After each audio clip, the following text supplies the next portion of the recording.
Hey y'all, welcome to the channel that brings you multidimensional content, which means that the readings are from a broad and expanded point of view and that they're not for a specific time but should resonate with you whenever you come across them.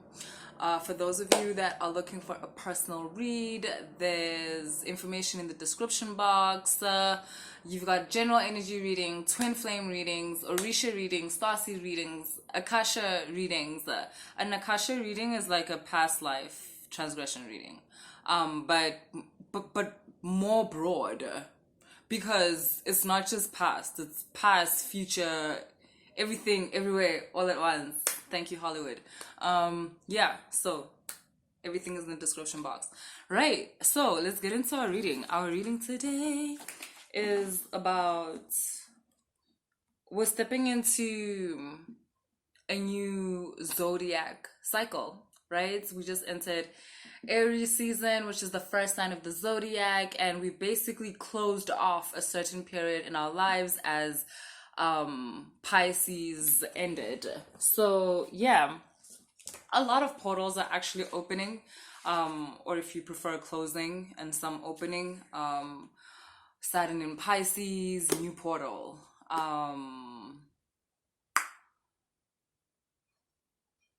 Venus in Aquarius, I think. There's another one.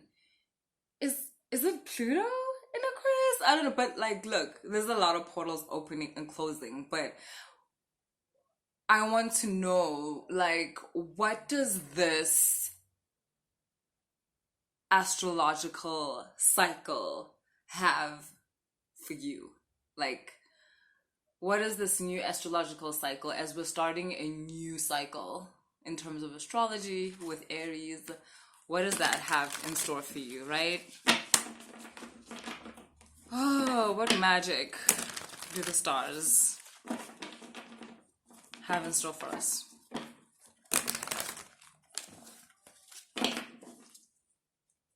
Ooh, a lot of you are bossing up with this Queen of Earth. I actually initially heard Queen of the South. Like, I feel like, yeah, if you've ever watched that series, like, yo, you know when they say shit gets horrible before it gets, like, really good? Hey, Queen of the South, wow. So, yeah, I'm getting that, like, you finally reached, there's the part where she's now like Queen of the South. You know, she's in the white suit. If you've seen the show, you know what I'm talking about. Like the where she reaches like the white suit level of her, you're like, yes, finally. And this is you. You're like this new cycle. You're finally. A lot of you are matching up energetically to your higher self. I don't know what you're gonna start calling it now that you're matching up to that. So, I don't. Maybe you'll develop another higher self. Obviously, right? Because the growth doesn't end. The ascension, there is no limit to it. So yeah, a lot of you are embodying this Queen of Earth energy. In terms of earth, that also has to do with materialization. So a lot of things are materializing, which is understandable. That's why this is putting you in a position where you are queen of the earth, queen of materialization, queen of manifestation, which means that a lot of your manifestations are coming through. I'm getting, yeah, you've got Queen of Air. You've been holding the space. A lot of you are voluntarily or non-voluntarily, as in like it's now automatic in you. It's not something that you have to tell yourself, like the visualization thing. You're just there. You're always holding the space for the energy that you want to be in, for the energy that you aspire to be in, for the type of people you want to be around. You hold that energy by cutting off people if they don't have that energy. Like, if they don't have the energy you want, you cut shit off. And that is part of holding the space. It's like, visualization is one thing, but there's actions to it. You know, you take the opportunities that lead you to greater versions of yourself. Even if someone thinks like that's a small opportunity or I wouldn't do that, that's beneath you. You don't think so because you're holding a bigger picture of who you are and where you're going. And that's what this Queen of Air is about. It's about you holding the space for your most authentic dreams, for your mission, for your projects, for basically who you want to be, like essentially at the core of it, right? Ooh, we've got the Three of Air, we've got the Nine of Water. It's like, it's time to put this to rest, boo. It's like this Three of Air, this heartbreak era in your life, yeah, Queen of the South, like where she's hustling. Because how the thing starts is that her and her husband get betrayed, and like her husband ends up dying, but he's actually not dead. But anyway, like the point is that her life gets like rearranged. It gets turned upside down in the worst way, and she's forced to operate from aspects of herself that she probably never thought that she would have to, in order to make it through this period in her life. And that's basically what's going on, like with you guys. In this new cycle, it's like that. It's a new cycle, as in, it's not a new version of your struggles. It's not a new version of your previous challenges. Nah, it's over. Like, that's done. You're in the white suit version of the Queen of the South. Okay? This sad story of yours of how your life got turned upside down and you had to hustle and fight. I had to fight all my life.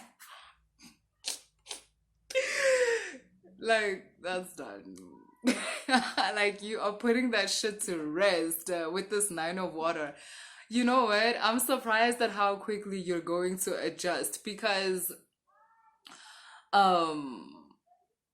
there's people around you that are not good at adjusting. Like, there's people who, even when a different timeline comes along, it's like they insist on acting on old energies, right? It's like you want to be Oprah in that movie talking about, I've been fighting all my life. Like, some people like that narrative. Like, they've now incorporated that into their personality and they're attached to it. And I don't want to lie, it's like,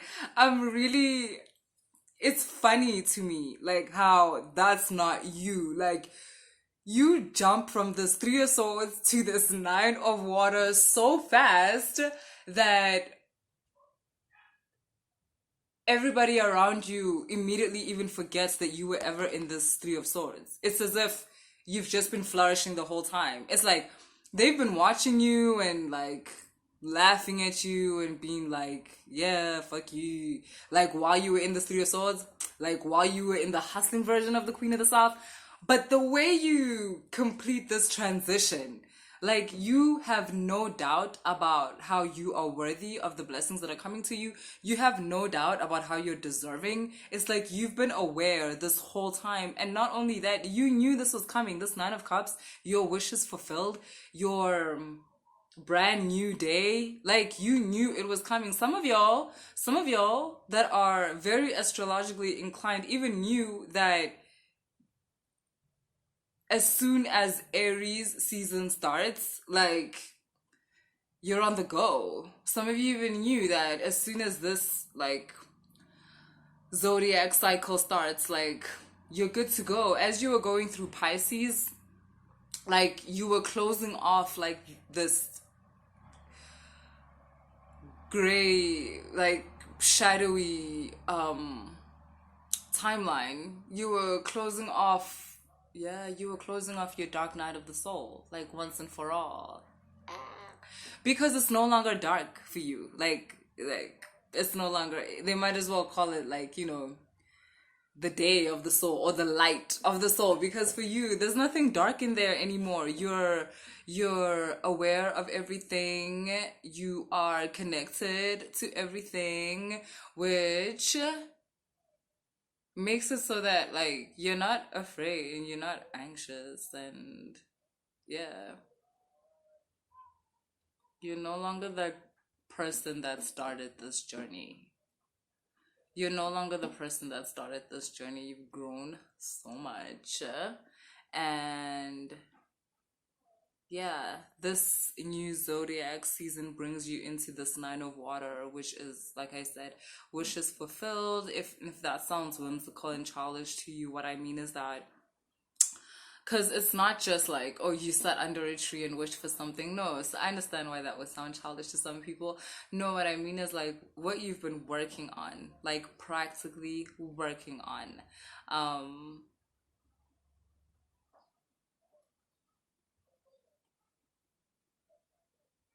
you're going to celebrate a lot of little victories. Um, you're gonna celebrate a lot of like milestones. I'm saying little because I'm just talking about this zodiac year, right? Or period. Um, and it feels like it's your first zodiac year out of the shadows, right? But obviously as the next cycle comes in the next cycle, basically because you're about to have a great life, it's not really a great year. Um, but I'm saying little victories, like, because I'm just talking about this year. But when it comes to the next cycle, it's like it's even more amplified. Like your victories just get larger and more intense and more, connected to the authentic parts of you. And it's not that this cycle, like you're not connected. It's just it's levels of awareness. It's really, that's all it is. Like it's levels of awareness. It's like in this cycle you're opening your eyes like for the first time, and it's like your eyes are getting used to the light, and they're getting used to seeing yourself in this light, like seeing this version of you. Because like you haven't been taking L's, by the way. I just want you to know you haven't been losing. It's not like, oh, like you get to see yourself in a light where you're winning again, right? That's what I wanted to say. And it's not that you've been losing. It's just there's a certain game that's played in society. And in terms of that game, yeah, it might have looked like you were losing, but it's about to be so apparent that not on one day did you take an L. And yet you were willing to take the L, like the assumed L, the supposed L. Like because you understand you don't resent the game that's played by society. I respect that. You don't resent the game played by society. Like you're cool if you need to take a society L, you'll take it. Cause at the end of the day, you know what the fuck's really going on here. So it's chilled. Yeah, you've got the full card. What? The beginning. Like, yeah. The beginning of an amazing period for you. Like, some of you, I promise you, like, everything is gonna be. A lot of you are about to be so influential. A lot of you watching this are actually part of each other's like soul group cluster.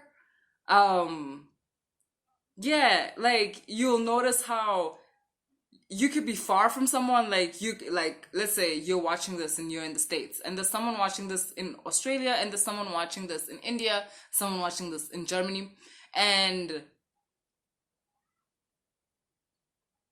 y'all are thinking the same thing, but in a different way. So you kind of feed off each other's energies, like in the most mutually beneficial way. Like that's actually what, soul family, energetic family is about. That's what multidimensionality is about, right? So yeah, you're gonna find yourself more connected to people that might not be where you physically are, but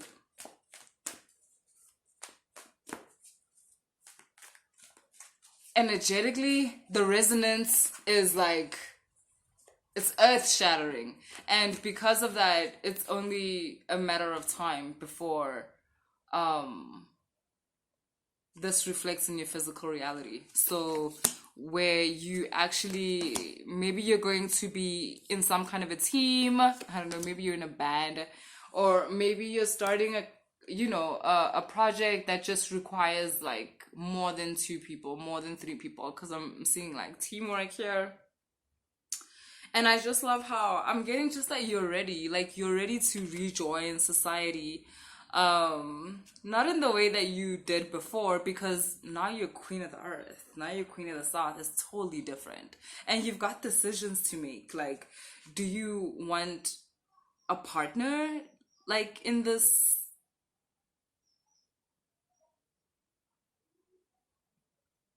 like, do you?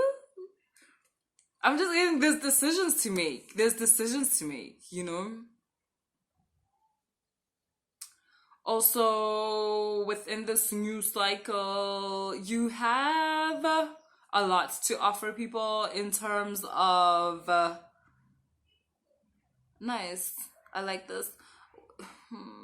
So I'm getting you've always had a lot to offer people in terms of energetically, like as a gift. You balance out polarities, like wherever you are. When you get there, the dynamic balances. That's why some people have to leave, and those who stay, like, are just in awe of you, right? Because you have this energetic, I don't know what to call it, fam. Regulator. You're like an energetic regulator. That's what you are. That balances out the energy around them. And this has been happening, as I've been saying, on an energetic level. But you've got the Four of Earth and the Seven of Air, and I'm just getting that this is about to happen in a more visceral way, like in a more intimate way, in a more physical way with this Four of Pentacles. It's like you've been holding back from your fellow community members, and it's like now, oh yeah, also holding back and showing them who you really are. Ooh. So it's like now you're about to really show yourself. You feel comfortable, you feel safe enough in your own sense of self that you're going to start showing people, like, you're going to start showing up. You're going to start showing up. And it's a gift. You're a gift. You're just a gift. You are the gift of this zodiac year, right? I think it's the year of the rabbit in Chinese astrology, and yeah, I'm getting, this is not going to be challenging. This is not where, this is not that story of like Jesus preaching and then later just getting crucified. That's not what's happening here. This is the story of Apollo. Like, if you guys know that story, like, this is someone who's respected for what they are, who's seen for what they are as different, and that's okay to the people around this person. Like, hello, look at this. Like, them ducks is okay with the fact that that is a human with a duck beak and feathers. They're cool with it. They're like, it's cool, human. Like, they're cool with it. Like, people like that you are what you are because it gives them a sense of what's out there, what's possible, and it's so much more than what they imagined, and they love that. It's like, thank God, thank God. Okay, teach me, show me. That's what I'm getting. Like, they like, what? Show me. How do I do it? How do I get the human form? So yeah, that's you basically. Guys, that's what I have for y'all. Hope it resonated. Later.